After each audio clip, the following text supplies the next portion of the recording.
그릇이라는 주제로 메시지를 나누도록 하겠습니다. 말씀을 좀 여러 개를 가지고 왔는데요. 같이 읽도록 하겠습니다. 히브리서 3장 18절부터 4장 2절까지 말씀입니다. 같이 읽어볼게요. 시작. 또 하나님이 누구에게 맹세하사 그의 안식에 들어오지 못하리라 하셨느냐? 곧 순종하지 아니하던 자들에게가 아니냐? 이로 보건대 그들이 믿지 아니하므로 능히 들어가지 못한 것이라. 그러므로 우리는 두려워할지니 그의 안식에 들어갈 약속이 남아 있을지라도 혹 이르지 못하는 자가 있을까 함이라. 그들과 같이 우리도 복음 전함을 받은 자이나 들은 바 그 말씀이 그들에게 유익하지 못한 것은 듣는 자가 믿음과 결부시키지 아니함이라. 아멘.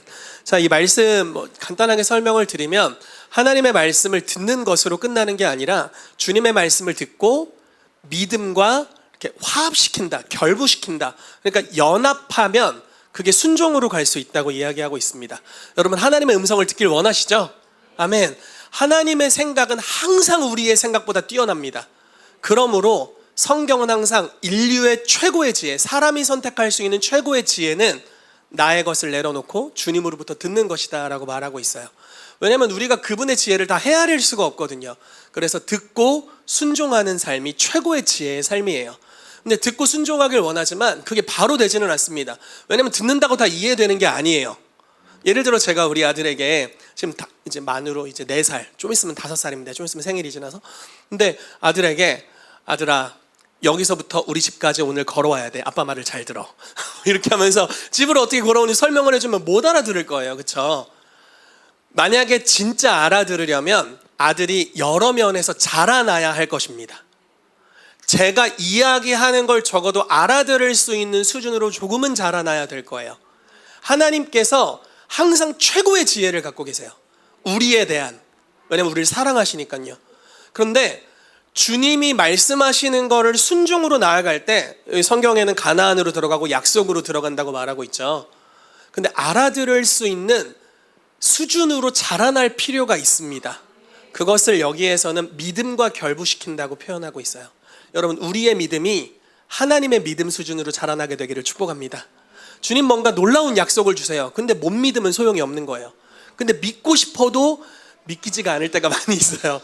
왜냐면 그분은 크시고, 그렇죠? 그분은 불가능이 없으신 분이시니까 왜 내 아빠가 돌아다니나 했더니 청년이 애를 안고 지금 애 아빠 행세를 하고 있네요. 네, 좋습니다. 네, 그러니까 우리는 하나님으로부터 오는 지혜를 받아야 되는데 그 지혜를 소화할 수 있는 하나님이 주시는 믿음도 같이 받아야 돼요. 그렇게 될 때 우리는 들은 하나님의 음성, 즉 지혜와 믿음을 연합시켜서 온전한 순종으로 나아갈 수 있는 줄로 믿습니다. 아멘. 오늘 그런 말씀의 주제를 나누길 원합니다. 자, 말씀을 하나 더 보도록 하겠습니다. 지혜하면 떠오르는 왕이 솔로몬 왕인데 열왕기상 3장 4절부터 9절까지 말씀을 보도록 하겠습니다. 시작.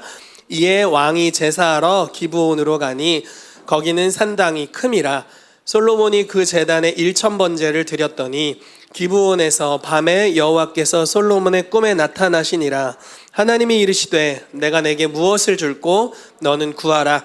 솔로몬이 이르되 주의 종 내 아버지 다윗이 성실과 공의와 정직한 마음으로 주와 함께 주 앞에서 행함으로 주께서 그에게 큰 은혜를 베푸셨고 주께서 또 그를 위하여 이 큰 은혜를 항상 주사 오늘과 같이 그 자리에 앉을 아들을 그에게 주셨나이다. 나의 하나님 여호와여, 주께서 종으로 종의 아버지 다윗을 대신하여 왕이 되게 하셨사오나 종은 작은 아이라 출입할 줄을 알지 못하고 주께서 택하신 백성 가운데 있나이다. 그들은 큰 백성이라 수요가 많아서 셀 수도 없고 기록할 수도 없사오니 누가 주의 이 많은 백성을 재판할 수 있사오리이까. 듣는 마음을 종에게 주사 주의 백성을 재판하여 선악을 분별하게 하옵소서. 아멘. 솔로몬이 지혜를 구하는 장면이 나오고 있습니다. 여러분, 하나님으로부터 지혜를 얻게 되시기를 예수 그리스도 이름으로 축복합니다. 하나님의 지혜를 담을 수 있는 그릇이 되기를 예수 그리스도 이름으로 축복합니다.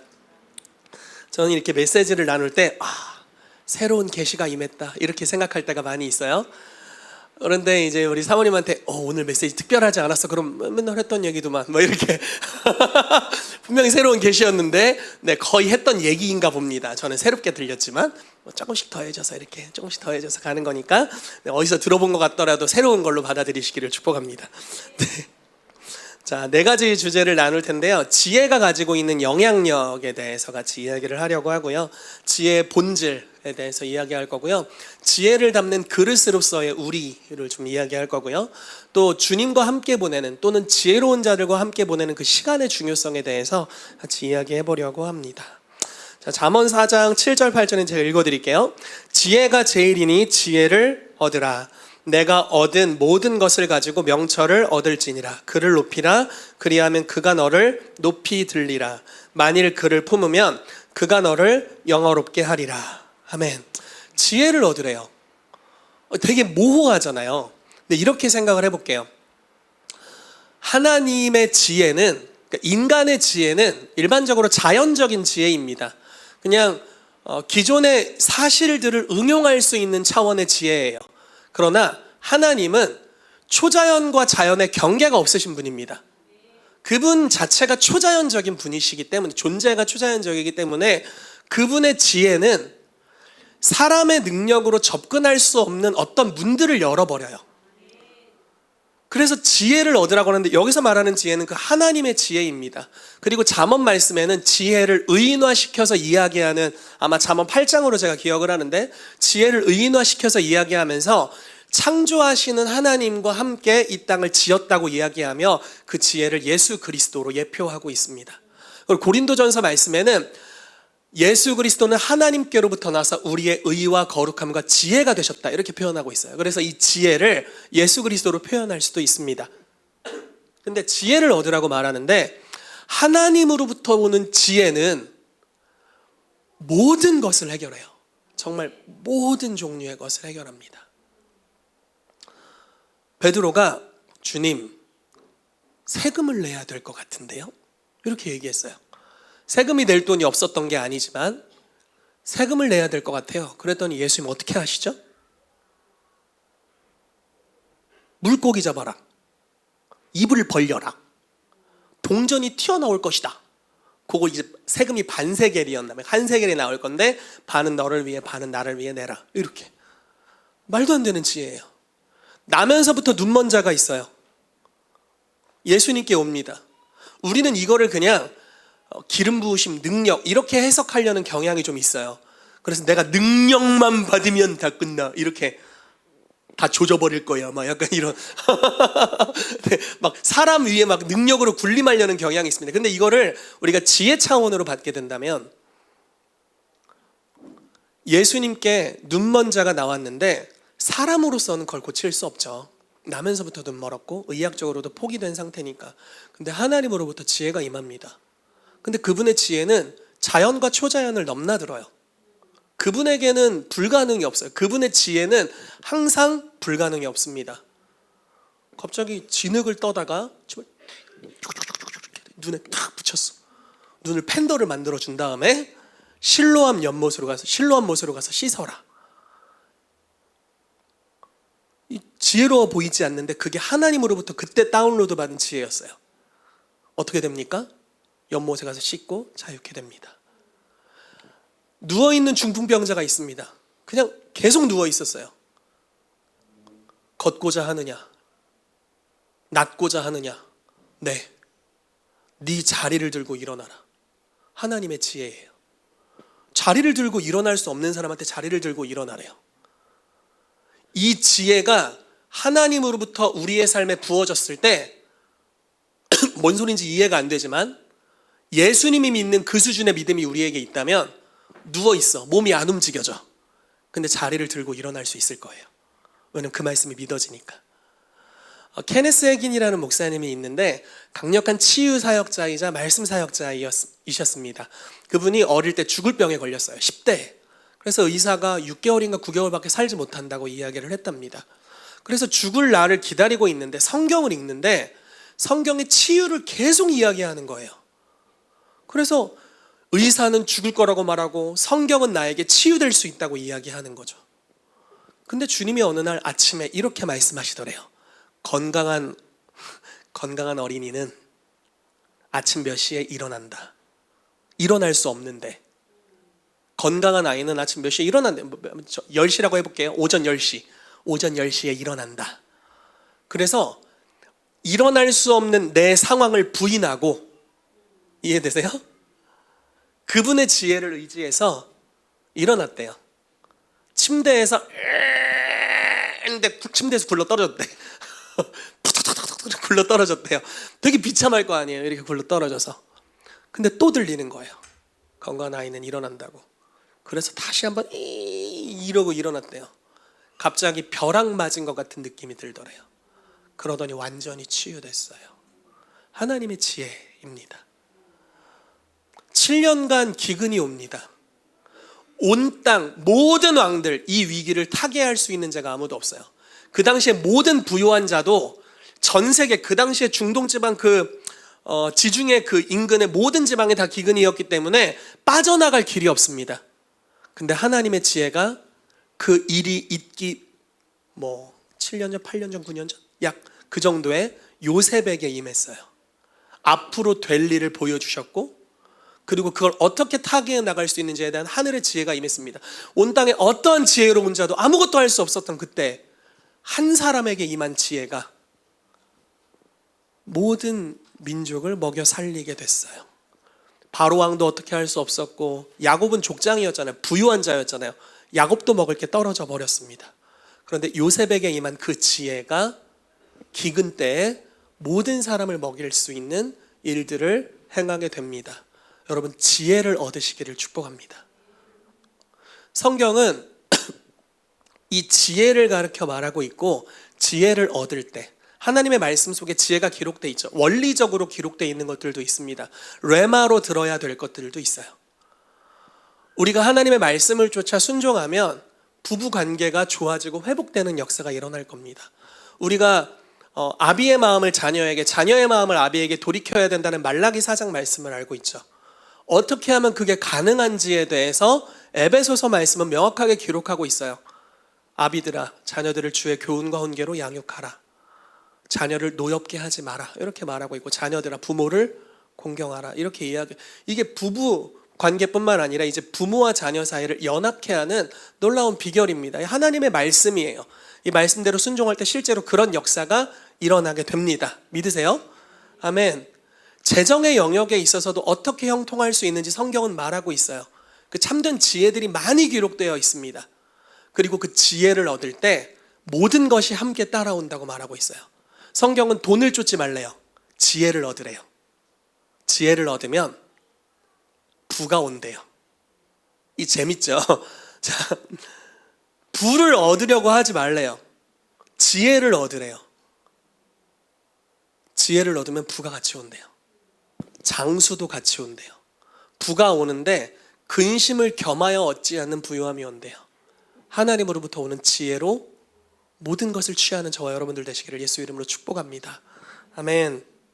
그래서 여러분, 지혜를 여러분들이 받으셨으면 좋겠어요.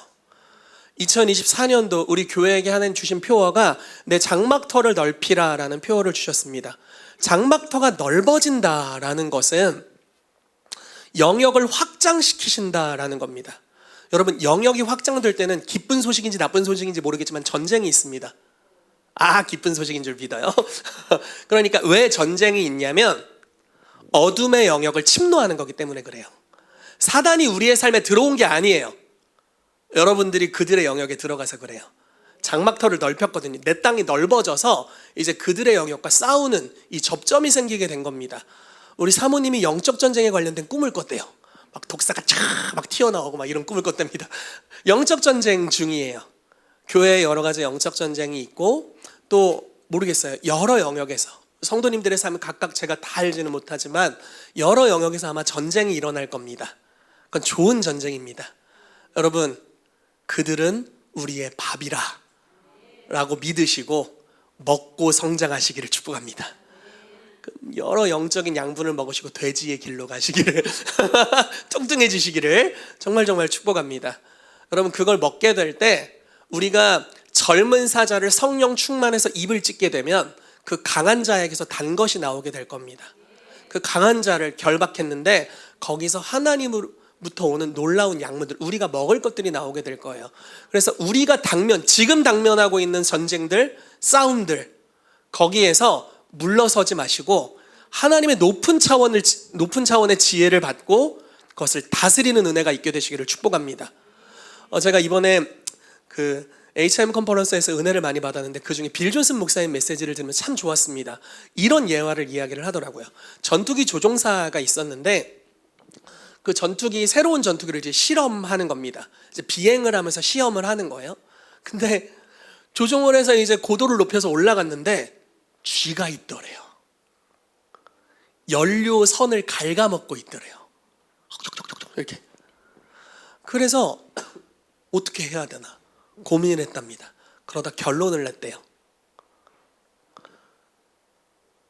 산소 마스크를 쓰고 고도를 높였답니다. 쥐한테는 안 씌워주고 지 혼자 쓰고 그래서 산소가 없는 영역까지 올라갔대요. 그래서 쥐가 죽었대요.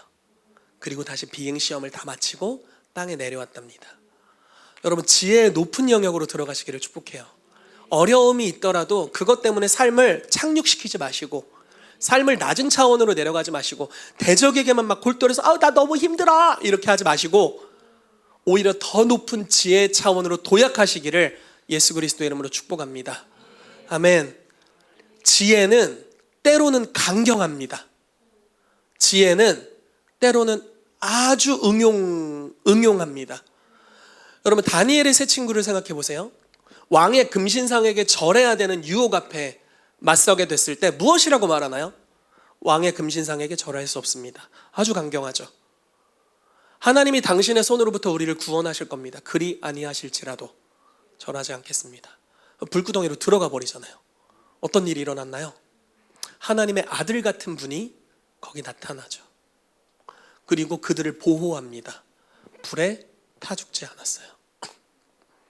그리고 오히려 왕이 이들의 하나님께 경배하는 역사가 일어나게 됩니다. 네. 어려움이 왔을 때 굴복하거나 타협하지 않고 하나님이 주시는 강경함으로 대응했습니다. 다니엘이 느부갓네살 왕의 이제 꿈을 해석하는 그 즈음에 왕이 꿈을 꿨는데 자기가 꾼 꿈이 생각이 안 나는 거예요. 여러분들도 그런 적 있지 않으세요? 엄청 영험한 꿈을 꾼 것 같은데 생각이 안 나. 써놓을 걸 뭐 이럴 때가 있어요. 느부갓네살 왕도 그랬던 거예요. 생각이 안 나. 근데 권력이 있으니까 이제 막 꿈 해석해 놓으라고 하면서 막 그 꿈에 관련된 직임을 가진 사람들을 윗대가리부터 이렇게 죽이기 시작한 거예요. 축축축축. 맨 말단에 다니엘과 세 친구가 있었지 뭡니까?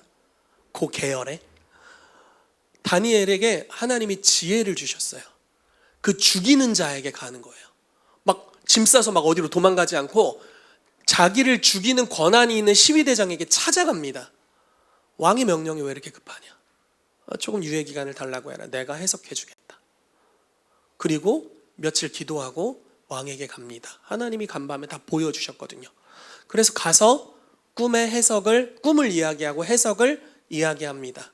하나님으로부터 오는 초자연적인 지혜를 통해 위기였는데, 이건 분명히 다니엘과 세 친구를 마귀가 죽일 수 있는 기회였는데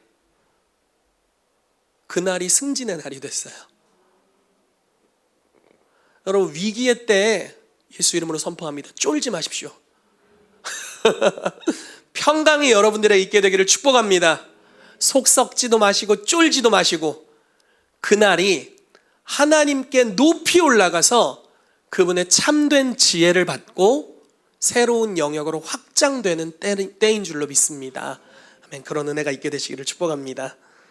솔로몬이 지혜로 다스렸을 때 어떤 일이 일어났는지를 솔로몬이 두로의 왕이었던 히람에게 이야기하는 내용이 바로 이 구절입니다. 열왕기상 5장 4절 말씀 같이 읽어보도록 하겠습니다. 시작. 이제 내 하나님 여호와께서 아멘. 하나님이 내게 사방에 태평을 주셨대요. 지혜로 다스렸잖아요.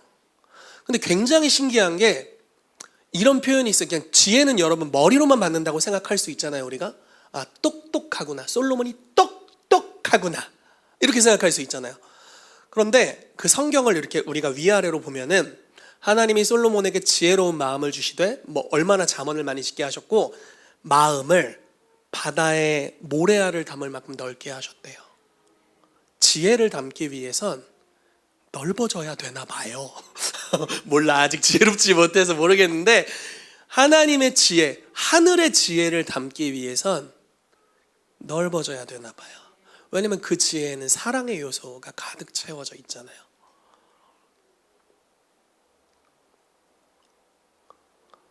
제가 최근에 제자반에서 이런 걸 나눴습니다. 우리 이런 걸 나누자고 했어요. 최근에 힘든 일이 있었지만 지 성질대로 하지 않고 하나님의 지혜로 했던 걸 나눠봅시다. 이런 나눔의 시간 재밌었어요. 네, 막 자기 성격껏 할 수 있었지만 그렇게 하지 않고 하나님이 주시는 레마의 말씀이나 지혜를 따라 행했던 간증들을 나눈 너무 좋은 시간이었습니다. 그러기 위해서는 넓어질 필요가 있는 것 같아요. 우리는 사실 좁잖아요. 이렇게.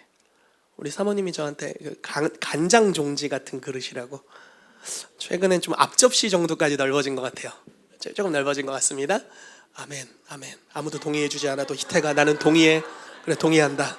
이방울 목사님 날 동의해 줄 거야. 지금 캠페인 하고 있으니까 주여. 아멘. 두세 사람이 동의합니다. 네, 네, 축복합니다. 그래서 이제 앞접시만큼은 된 것 같아요. 조금씩 넓어져 가고 있어요. 하나님의 지혜가 우리의 삶에 담기기 위해 우리의 그릇이 넓어질 필요가 있음을 믿습니다. 한 왕에게, 구약시대 아주 예표적이었죠. 한 명의 왕에게 놀라운 하늘의 지혜가 임하면서 마음이 넓어졌어요. 그리고 그 왕이 다스립니다. 지혜가 다스립니다. 그리고 그 결과가 여기 나와 있습니다. 사방에 태평을 주심에 원수도 없고 재앙도 없대요. 여러분, 이런 때를 우리가 원하지 않습니까? 이게 지금 하나님의 나라가 임한 것에 대한 예표잖아요. 하나님의 나라가 저와 여러분들에게 임하게 되기를 축복합니다. 그분의 나라는 우리가 가는 것뿐만 아니라 이 땅에 임하고 계시죠. 아멘. 그 나라가 지혜로 다스릴 때 임하게 된다라는 것입니다. 하늘로부터 오는 지혜가 계속 임하게 되기를 축복합니다.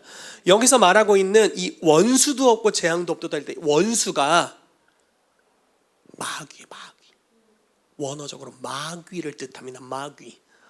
귀신도 없었대요.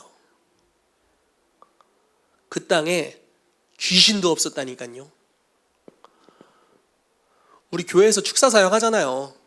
가끔 있어. 우리 속에도 좀 있어요. 그래서 막 놀랄 때 우린 막 깜짝, 내 속에 이런 게 있었나 하고 깜짝 놀래요. 그렇지만 다 있어요. 어느 정도 우리가 타협하는 영역에 사단이 역사할 수 있습니다. 축사 많이 받으세요, 여러분. 지혜로 다스릴 때 떠나갑니다.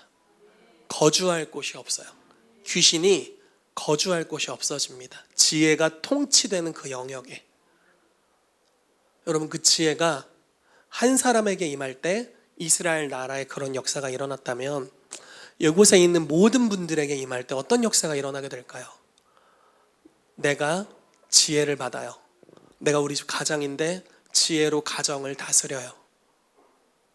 집에 마귀 새끼가 없어. 재앙도 없고 태평함을 하나님이 주세요. 내가 내 회사를 경영해요. 우리 회사, 거래처, 업체들, 그리고 우리 직원들, 모든 사람들, 하나님이 주시는 지혜로 그들을 축복하고 다스리고 경영합니다. 태평을 주시고 그들의 삶에 역사하고 있었던 마귀의 일들이 멸하여지고 하나님의 나라가 지혜를 통해 자연적으로, 초자연적으로 풀어놓아지게 돼요. 이게 얼마나 놀라운 축복이에요. 나만 자유케 될 뿐만 아니라 우리의 사업과 연결된 모든 이들이 축복을 받게 되는 거죠. 솔로몬의 지혜를 듣기 위해 수많은 이들이 찾아왔습니다. 우리에게도 그런 일이 있게 되기를 축복해요. 마지막 때가 되면은 이사야 2장과 미가서 2장이 동일하게 나와 있는데, 마지막 때가 되면 여호와의 전이 있는 산에 사람들이 물어보러 올 거래요. 뭘 물어보러 올까요? 지혜를 물으러 오는 거예요.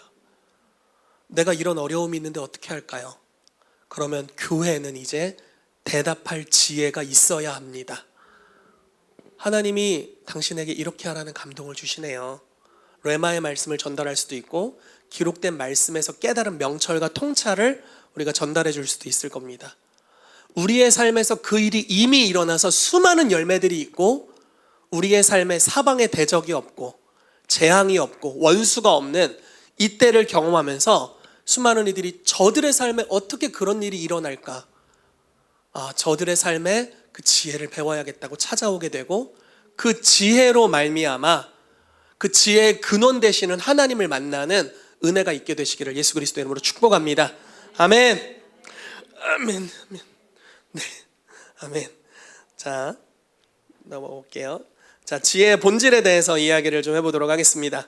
그렇다면 지혜가 도대체 뭐냐? 지혜를 사람 편에서 최고의 지혜가 뭘까? 여러분, 이사야서 말씀에 이런 말씀이 있어요. 하나님의 생각은 우리의 생각과 달라서 하늘이 땅보다 높음같이 높다. 비교할 수 없이 높은 거예요. 하나님의 생각은 우리가 선택할 수 있는 옵션이 아닙니다. 하나님의 생각은 그냥 순종해야 돼요. 물론 주님이, 잘 들어보세요, 불순종할 수 있는 자유의지를 주셨어요. 권하지 않습니다. 그렇지만 불순종할 수 있어요. 왜냐하면 주님이 우리와 원하시는 관계는 내 모든 자유를 동원해서 하나님의 말씀에 순종하는 걸 원하세요. 사랑의 관계를 원합니다. 네, 아멘이시죠? 그래서 때로는 우리가 주님을 잘 모를 때는 반항할 수 있어요. 그리고 나 이거 싫어요 이렇게 말할 수 있어요.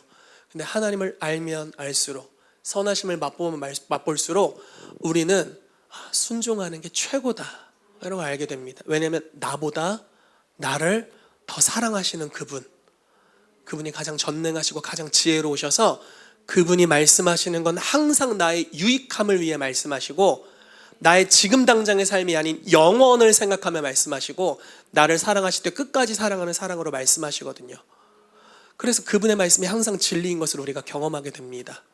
그래서 지혜라는 것을 이야기할 때 이 지혜의 본질은 나의 것을 내려놓고 하나님으로부터 듣는 것입니다. 말씀도 안 읽고 바로 얘기해버렸는데 아무튼 우리의 것을 내려놓는 거예요. 하나님으로부터 듣는 겁니다. 그 듣는 것으로부터 지혜가 옵니다. 제가 이 부분만 좀 읽어드리도록 할게요. 열왕기상 3장 9절입니다. 누가 주의 이 많은 백성을 재판할 수 있사오리이까? 듣는 마음을 종에게 주사 주의 백성을 재판하여 선악을 분별하게 하옵소서. 듣는 마음. 여러분, 듣는 마음이 있게 되기를 축복합니다. 우리 예지 팀장님이 저한테 목사님이 입이 쉬지 않고 말해서 참 주님이 본전을 뽑으신다 하는데 주여 제 귀가 더 본전을 뽑게 하여 주옵소서. 제가 한번 이렇게 얘기한 적도 입이 10개였으면 좋겠어 하고 싶은 말이 너무 많아 막 이랬는데 주여 귀가 20개이길 원합니다. 네. 실수한 것 같아 그때. 아무튼 듣는 마음을 달래요. 듣는 마음. 지혜. 개역 한글에는 이게 지혜로 번역되어 있고 개역 개정에는 듣는 마음으로 번역되어 있습니다. 지혜는 듣는 마음이죠. 무엇을 듣는 겁니까? 하나님으로부터 듣는 거예요. 하나님으로부터 듣는 겁니다. 그분의 지혜는 얼핏 미련해 보여요. 그렇지만 그분의 미련함이 사람의 어떤 지혜보다 뛰어납니다.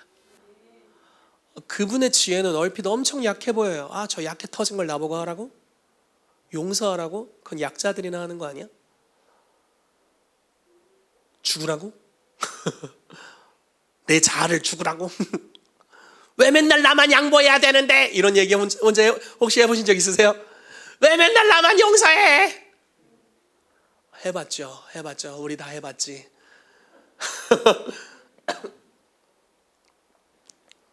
나도 한 방 먹여주고 싶은데 왜 나만 용서해야 되냐? 너무 약해 보이잖아요. 또 죽으라고 하고 또 양보하라고 하고 또 용서하라고 하고. 근데 그 약함이 사람의 어떤 강함보다도 강해요. 예수님이 길을 먼저 보여주셨어요. 가장 약하게 죽고 인류의 가장 강한 대적인 죽음을 이겼어요. 약하게 죽으셨어요. 너무 약해. 십자가에 3명의 사람이 매달렸죠. 예수님은 예언받은 말씀대로 그 뼈가 하나도 꺾이지 않았습니다. 왜 뼈가 꺾이지 않았는 줄 아세요? 다른 양옆의 죄인들은 어떻게 죽었냐면 십자가에 매달렸는데 죽질 않는 거예요. 좀 오래 걸리거든요. 왜냐면 피가 떨어져서 죽는 거니까. 이렇게 살아있는 거예요. 몇 시간이고. 이 사람들이 이제 처형 집행을 끝내기 위해 어떻게 하냐면 다리, 무릎에 뼈를 부러뜨립니다. 빡! 뼈가 우두둑 부러지고 이제 더 이상 올릴 수가 없어요. 그리고 죽는 거예요. 예수님은 너무 많이 맞으셔서 너무 많이 맞으셨어요. 채찍질을 너무 많이 맞았어요. 그래서 이렇게 있다가 하다가 그냥 죽으셨어요. 옆에 있는 죄인들보다도 약했어요. 너무 약했어요. 그 수많은 이적과 기사를 행할 수 있는 모든 능력을 가지셨고 한마디 명령으로 12영이나 더 되는 천사들을 바로 동원할 수 있었음에도 불구하고 그때 하나님이 준 최고의 지혜는 약함이라는 지혜예요. 말도 안 되죠. 아버지, 내 영혼을 아버지 손에 맡겨드립니다.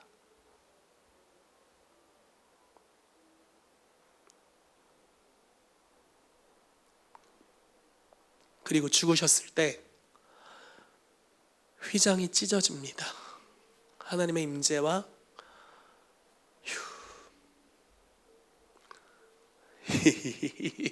울지마 희태가. 하나님의 임재와 우리의 사이를 가로막던 휘장이 찢어져요. 죄의 막이 제거됩니다. 하나님의 거룩하심이 한 공간에 있으셨는데 이제 열방으로 흘러나오시게 됐어요.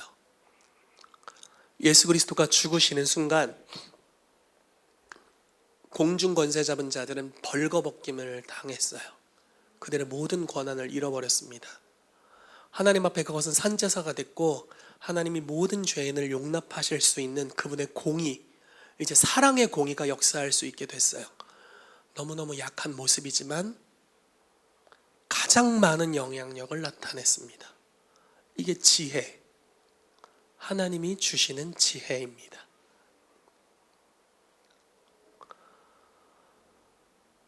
이 지혜를 소화하기 위해서 자, 오늘 설교 주제가 지혜의 그릇이에요. 이 지혜가 희태가 죽어 이렇게 주님 예를 들어 말씀하셨어요. 희태가 죽어 이렇게 말씀하셨어요. 이걸 소화하기 위해서 이게 그냥 되냐고요. 하나님의 믿음이 없이 이게 되냐고요. 그분의 마음과 연결되지 않고 이게 어떻게 되겠어요? 아무리 놀라운 지혜를 주셔도 우리의 것으로 가득 채워져 있어서 또는 그분의 높은 차원을 우리가 다 이해하지 못하기 때문에 잘 안 되는 거예요. 그래서 우리 편에서 선택할 수 있는 최고의 지혜는 듣는 마음입니다. 주님으로부터 듣는 거예요. 여러분 혹시 부부싸움 할 때 그런 적 있나 모르겠습니다. 부부싸움 할 때 너무 마음이 막 화가 나. 쓴뿌리가 막 불릴 듯이 일어나고 폭탄 스위치가 한 5개 있었는데 5개 다 눌렸어. 그리고 아내가 저한테 막 뭐라고 하는데 가만히 듣다 보니까 맞는 말이야. 막 화가 너무 나지만 맞는 말이야. 사과해 하는데 화가 나지만 사과해 이렇게 사과하게 되는. 혹시 그런 때가 있나요, 여러분? 주님 뭔가를 말씀하시는데 너무 싫어. 하기 싫어. 근데 맞는 말이야. 맞는 말이에요. 근데 그분은 항상 옳으신 분입니다. 최고의 지혜예요. 미련해 보이는데도 지혜로우세요. 사람의 어떠한 지혜도 그분의 미련해 보이는, 사람 볼 때 미련해 보이는 것을 더 넘어갈 수가 없어요. 예전에 성령님이 같이 중국 선교를 갔던 남자 3명에게 임하셨는데 이해할 수 없는 행동을 하는 거예요. 저희가 아마 나눴을 거예요. 성령님이 배에 너무 강력하게 역사하시니까 3초에 한 번씩 인사를 해. 이러고 다녀. 일주일을 넘게. 잘 때만 멈춰요. 아마 다 왕자 생겼을 거야. 저는 왕의 무덤인데 옛날에 있었고 이게 덮였어요. 네, 그분들은 현직 왕자가 생겼을 거예요. 와, 이해를 못 하잖아요. 보통 이렇게 덕이 안 돼, 하지마 이렇게 할 텐데 심지어 선교지야. 여러분, 중국에 우리가 같은 동양권이어도 한국인들은 약간 때깔이 다릅니다. 좀 더 피부톤이 하얗고, 그리고 하얀 청년들 기타 메고 있으면 100% 선교팀이에요. 공항에서 다 선교 오셨나 보네 이렇게 다 우리끼리 알잖아요.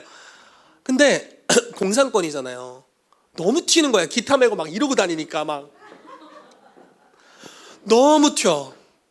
기차를 탔어요. 성님 감동을 주셔서 그냥 막 아무거나 탄 거예요. 가는데 그날 묵상하는 주제가 요한복음 4장이었대요. 수가성 여인 있잖아요. 우물가에 앉은 여인. 이렇게 하니까 막 사람들이 신기해서 중국 사람들이 막 모여들었어. 그래서 막 얘기를 하는 거예요. 거기 팀이 어떻게 되냐면 한국인, 조선족, 중국 지하교회 이렇게 세 그룹이 이제 한 조로 다녔거든요. 뭐 이러고 있으니까 막 이렇게 호객행위. 뭐 이러니까 막 웃으면서 희락의 영이 임한 거야 또. 막 웃으면서 다니니까 쟤네는 왜 이렇게 웃고 막 이상한 행동을 하나, 막 사람들이 몰려드는 거예요. 근데 마음이 열려 보이는 사람에게 중국 지하교회 청년이 이제 복음을 전한 겁니다. 예수님을 영접하고 사연을 들어보니까 무슨 얘기를 하냐면, 저는 남편 셋이 있었지만 지금 함께 있는 자도 제 남편이 아닙니다 이랬대요. 성경 읽는 것 같지 않아요? 그러더니 내 아들 여기 있다고, 얘한테도 전도해달라고 해서 아들 데려와서 아들에게도 복음을 전하고, 그리고 집에 가면서 뭐라고 하시냐면, 제가 이 기쁜 소식을 저희 고향에서도 전하겠습니다. 그리고 가셨어요. 완전 수가성 여인이잖아요. 이게 그런 역사를 가져올지 어떻게 알았냐고. 이 미련해 보이는 행동인데 성령님이 하는 거예요. 그거 막으면 안 돼요. 사람의 야 덕이 안 되는 것 같아 이런 얄팍한 지식이 어떻게 하나님의 미련해 보이는 참된 지혜를 가로막을 수 있는가. 한 번은 옛날 생각이 나네요. 우리 지금은 이제 이사를 가셨고, 아영 집사님이라고 우리 교회 집사님이셨던 분이 계십니다. 최근에 이제 왔다가도 인사하고 가셨는데, 그때 우리 다원자매가 교회 온 지 얼마 안 됐을 때였던 것 같아요. 아영 집사님이 여기 앞에 앉았고 다원자매 이제 세 가족 지금 막 배우고 있을 때 뒷자리에 앉았어요. 근데 집사님이 좀 성령 안에서 반응이 심한 분이거든요. 막 이렇게 흔들리시는 분이에요. 근데 그날따라 뒤로 고개를 돌려서 이러고 있었어. 너무 놀랬을 것 같아. 말리진 않았어요. 말리진 않았어요. 그리고 다운자매한테 살짝 놀래지 마 이렇게 얘기해줬던 거 기억이 납니다. 네, 그게 뭔지 모르니까. 토론토 블레싱이 터졌는데 어떤 분이 이런 소리를 냈대요. 이런 소리를 냈대요.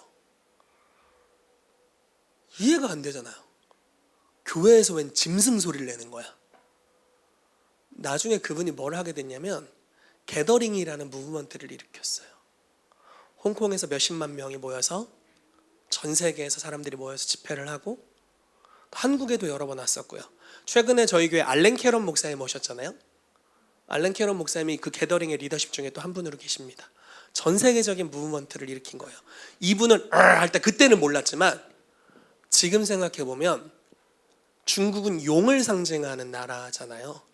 용의 세력에 맞서 싸우는 유다의 사자의 예언적 행위.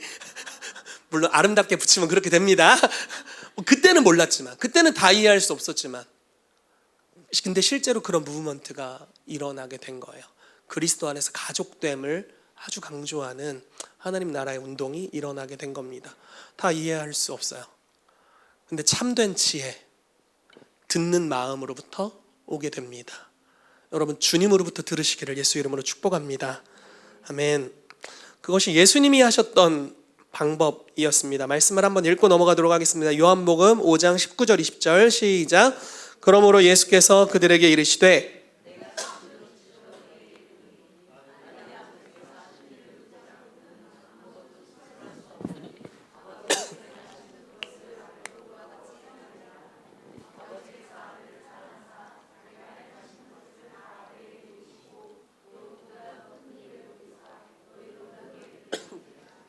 아멘. 아버지께서 하시는 일을 보지 않고는 아무것도 스스로 할 수 없다. 아버지께서 행하시는 그것을 아들도 그와 같이 행한다. 여러분, 예수님 차원의 지혜를 갖기를 원하신다면 동일하게 행하시면 되겠습니다. 주님은 우리 가운데 보여주기를 기뻐하세요. 순종하는 자에게 계속 보여주십니다. 믿는 자에게 계속 보여주세요. 더한 것들을 보여주세요. 성숙한 만큼 더 많은 걸 보여주십니다. 계속 보여주시고 따라가고 보여주시고 따라갈 때 우리 마음이 점점 더 넓어질 거예요. 간장 종지에서부터 시작해서 앞접시, 국그릇 뭐 이렇게 넓어지게 될 겁니다. 점점 더 우리가 분량이 커져가게 될 거예요. 그분의 지혜를 담아낼 수 있도록 주님께서 우리를 넓혀 가실 것입니다. 아버지께서 아들을 사랑하사 자기가 행하는 것을 다 아들에게 보이셨대요. 주님 앞에 이 정도의 신뢰를 얻는 아들이 되기를 주여 내가 원하나이다. 주님이 행하길 원하시는 참된 지혜, 그분이 하는 건 다 지혜예요. 아멘. 그 지혜가 우리에게 임해야 되는데 우리가 받아낼 수 있어야 되겠습니다. 아멘. 자, 마가복음 11장 20절 23절 읽어드릴게요. 그들이 아침이 지나갈 때 무화과 나무가 뿌리채 마른 것을 보고 베드로가 생각이 나서 여짜오되 랍비여 보소서 저주하신 무화과 나무가 말랐나이다. 예수께서 그들에게 대답하여 이르시되 하나님을 믿으라. 내가 진실로 너희에게 이르노니 누구든지 이 산더러 들려 바다에 던져지라 하며 그 말하는 것이 이루어질 줄 믿고 마음에 의심하지 아니하면 그대로 되리라. 여기서 하나님을 믿으라 제대로 번역하면 하나님의 믿음을 가지라 이렇게 번역할 수 있습니다. 하나님의 믿음을 가지면 왜 그런 일이 일어났는지 이해할 수 있대요. 여러분, 주님의 믿음이 임하게 되기를 축복합니다. 아멘. 요한복음 2장 9절에 11절입니다. 읽어드릴게요. 연회장은 물로 된 포도주를 맛보고도 어디서 났는지 알지 못하되 물떠온 하인들은 알더라. 연회장이 신랑을 불러 말하되 사람마다 먼저 좋은 포도주를 내고 취한 후에 낮은 것을 내거늘 그대는 지금까지 좋은 포도주를 두었도다 하니라. 예수께서 이 첫 표적을 갈릴리 가나에서 행하여 그의 영광을 나타내심에 제자들이 그를 믿으니라. 우리가 다 아는 가나의 혼인잔치 사건입니다. 결혼식장이 열렸고 포도주가 아주 중요한 음식이라고 해야 될까? 음료였는데 포도주가 다 떨어진 겁니다. 예수님의 어머니셨던 마리아가 예수님에게 이야기하는 거죠. 포도주가 떨어졌다. 예수님께서 처음에는 좀 빼시다가 나중에 종들에게 이렇게 얘기합니다. 돌 항아리 6개. 자, 돌 항아리예요. 얼마나 무거울까요? 그렇죠? 돌 항아리 6개를 가져다가 물을 가득 채우래요. 돌 항아리 6개인데 그 돌 무거운데 물까지 담으면, 그때 구루마가 있었는지 모르겠네. 아무튼 물까지 담으면 얼마나 무거울까. 그걸 담아다가 연회장에게 갖다 주래요. 세상 미련한 짓. 하인들이 생각할 수 있어요. 이렇게 판단을 자기 머리로. 뭐야, 술 취했다고 속이려는 건가? 취할수록 좀 섞어갖고 내면 되잖아요. 막 알코올 섞어가지고. 뭐 그런 건가? 그냥 순종해서 너무 힘들지만 갖다 줬어요. 그랬더니 이 포도주를 어디서 났어? 제일 좋은 걸. 이렇게 이제 반응하는 겁니다. 참된 지혜가 이 순종으로부터 오는 거예요. 모르겠어요. 이 종들이 만약에 예수님을 계속 따랐다면 예수님 시키는 거 다 했지 않겠어요? 이해 못해도 순종하면 강력한 역사가 일어난다. 이해 다 할 수 없어도 그분의 말씀은 항상 옳고 무언가 역사를 일으킨다. 주님이시거든 나로 바다를 걷게 하여 주십시오. 오라. 걸을 수 없는데 예수님 걷고 있잖아요. 오라. 걷는 거예요, 갑자기. 하나님의 믿음을 가졌을 때. 오빠였던 나사로가 죽었습니다. 막 웁니다. 그리고 주님, 우리 오라비가 죽은 지 4일이나 됐습니다. 근데 예수님께서 무덤 문을 열어라, 돌을 굴려라 이렇게 얘기하는 거예요. 주님, 죽은 지 4일이나 됐다니까요. 냄새 난다니까요. 네가 믿으면 하나님의 영광을 보리라 하지 않느냐. 굴려라. 굴립니다. 나사로야 나오라 선포하고 죽은 자가 배로 동인 채로 나오게 되죠. 그분의 음성에 순종하는 것이 참된 지혜입니다.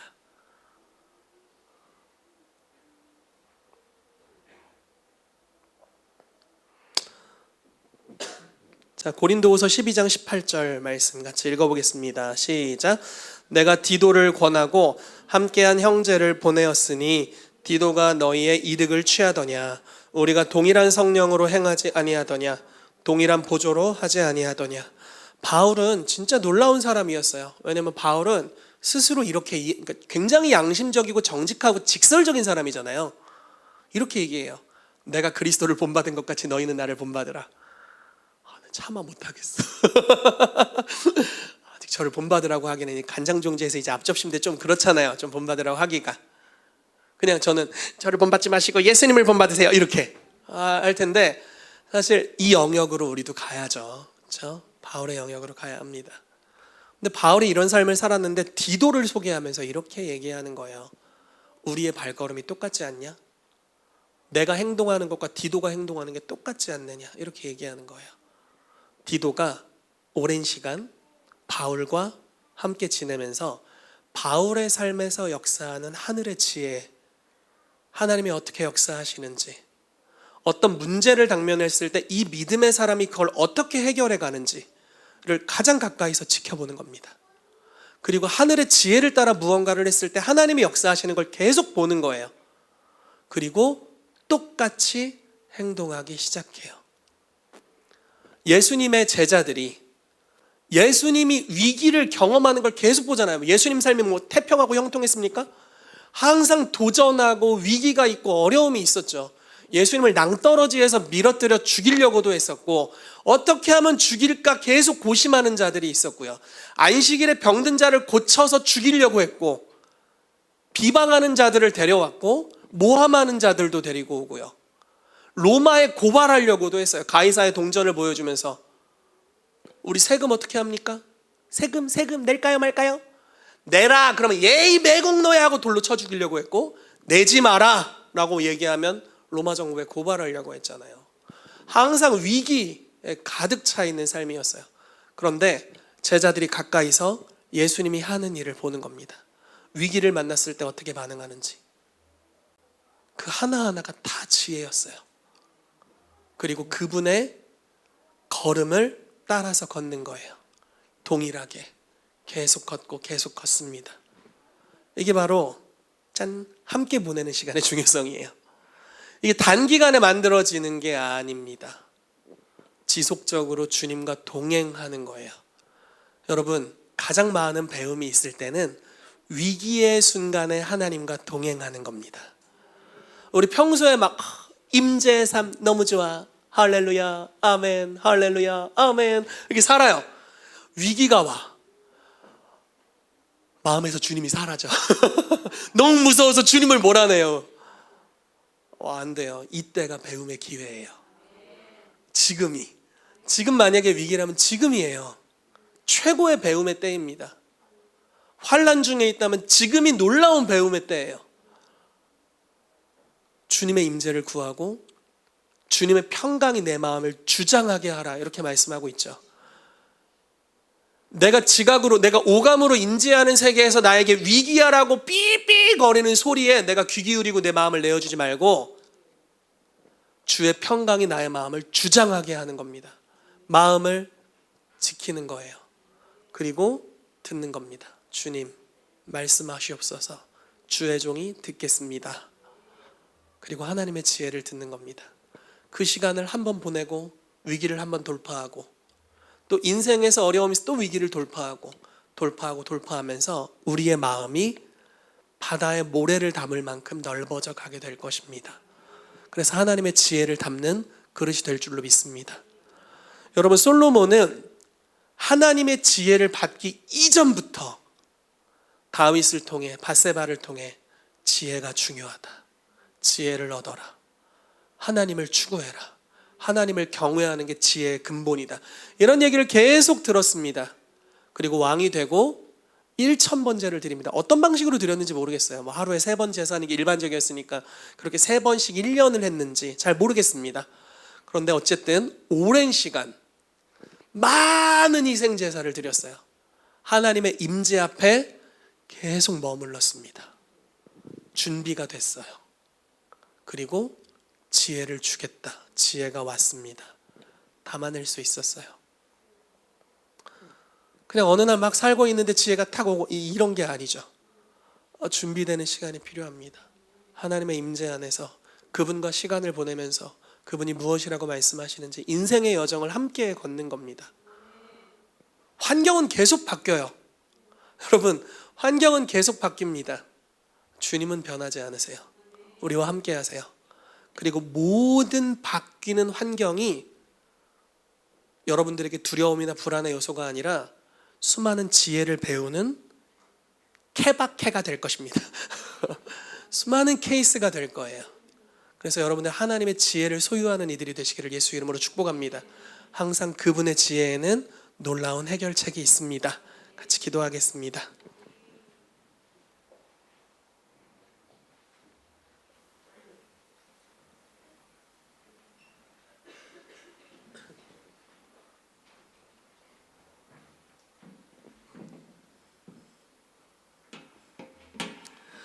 이 시간 같이 기도합시다.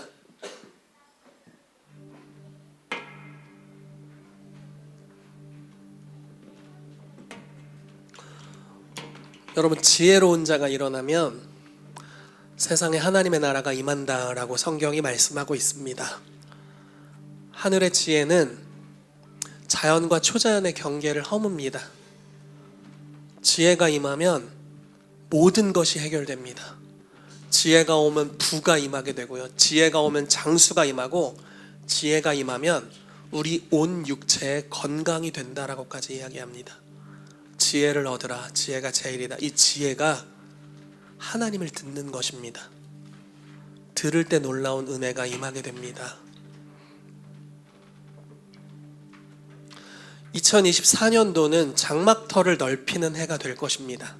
주께서 여러분들의 지경을 확장시키실 겁니다. 이 교회의 지경을 또한 확장시키실 겁니다. 여호수아가 가나안으로 진격할 때 모든 게 다 전쟁이고 도전이었습니다. 앞에 요단강이 있었죠. 어떻게 할까요? 들었습니다. 제사장들을 앞세워라. 언약궤를 메고 먼저 들어가라. 백성들을 2000규빗을 띄워서 같이 걷게 해라. 순종할 때 요단강이 갈라졌습니다. 여리고를 앞에 두고 있습니다. 여리고 성문은 굳게 닫혔고 우리와 전쟁하기 위해 준비 중입니다. 주께서 말씀하시기를 하루에 한 바퀴씩 돌아라. 일곱째 날 7바퀴 돌고 소리를 질러라. 그러면 내가 그 성을 너희에게 넘겨주겠다.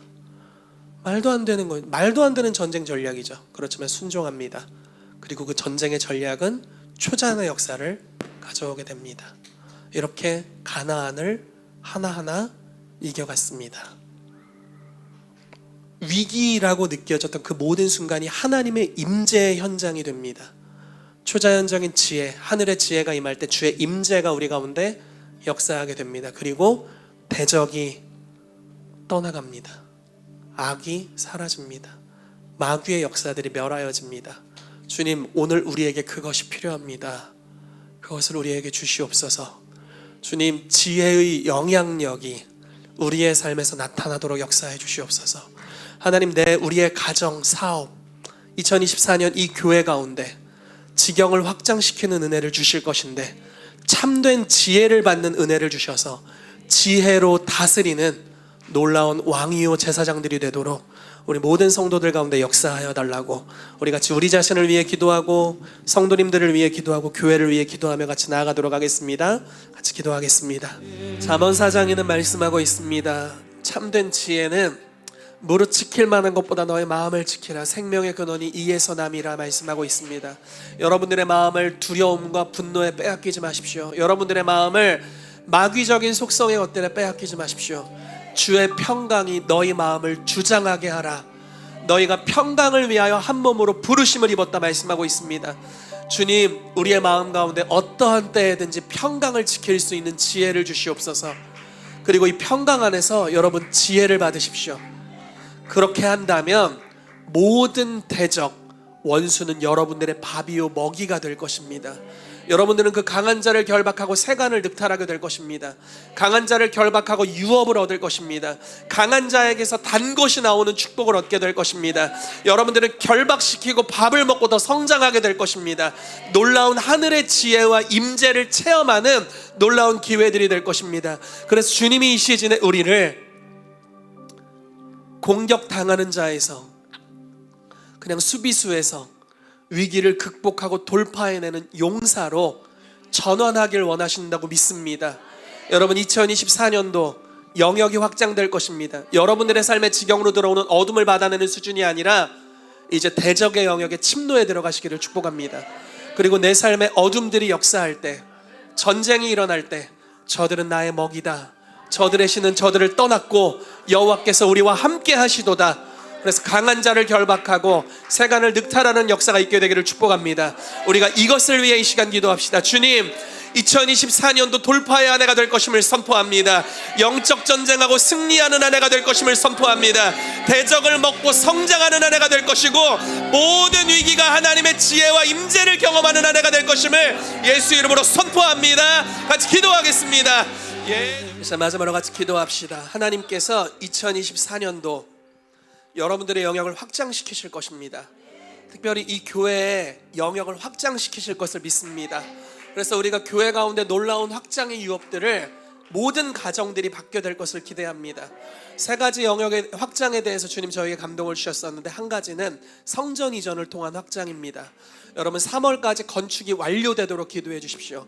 필요한 모든 재정들이 들어오고, 특별히 공사의 모든 과정에 어려움이 없도록, 다치는 이들이 없도록 하나하나가 놀라운 조화와 하나님의 번영의 능력으로 다 감당할 수 있도록 기도해 주십시오. 또 하나는 복음전도 사역이 확장되는 것입니다. 이 대전은 추수의 땅으로 부르심 받았습니다. 이제 강력한 능력 전도가 도시의 곳곳에서 일어나게 되도록 기도해 주시길 바랍니다. 또 마지막으로 톤베일 사역이, 우리의 그 예언 사역이 이제 오프라인 매장으로 또 세상 가운데 강력하게 드러나도록 기도합시다. 뿐만 아니라 이런 성령의 은사를 사용하면서 믿지 않는 자들을 접촉할 수 있는 여러 플랫폼들이 우리 가운데 확장적으로 일어나도록 기도합시다. 그래서 2024년 킹스 주빌리 교회 가운데 장막터를 넓히는 한 해가 되게 하여 주시옵소서. 이 시즌에 영적 전쟁이 있지만 돌파를 선포하노라. 우리 대적들은 우리의 밥이 됨을 선포하노라. 너희의 보호자는 너희를 떠났고 우리 하나님이 우리와 함께 하심을 선포합니다. 같이 합심함으로 기도하겠습니다. 주님, 2024년도 지경이 확장될 것을 선포합니다. 장막터를 넓히는 한 해입니다. 솔로몬과 같은 지혜의 왕들이 이 교회에서 일어나게 하여 주시옵소서. 주님, 솔로몬은 예표의 사람이었습니다. 구약의 모든 예표는 신약을 살아가는, 새 언약의 시대를 살아가는 모든 성도들을 위해 기록된 것이고, 그것이 바로 우리의 정체성인 줄 믿습니다. 솔로몬이 경영하고 다스릴 때 대적이 없고 재앙이 없었던 것 같이, 저주가 없었던 것 같이, 주여 하늘의 지혜를 우리 가운데 부어주셔서 우리가 다스릴 때 마귀의 일들이 멸하여지고 하나님의 가시적인 임재를 통해 나타나는 새롭게 되는 날이 우리의 모든 삶에 역사되도록, 또 2024년도 킹스 주빌리 교회의 성전 이전과 또 모든 복음 전도와 그 영역의 확장 가운데 풀어져 나오게 되도록 주께서 일하여 주시옵소서. 지금은 우리 주 예수 그리스도의 은혜와 하나님 아버지의 사랑하심과 성령님의 교통하심이 하늘의 지혜를 담는 그릇으로서 자기의 것을 내려놓고 주님의 미련해 보이는 지혜를 기쁨으로 담아내고 그 지혜로 다스리는 킹스 주빌리 교회 모든 성도들의 삶 위에 이제로부터 영원까지 함께 있을지어다.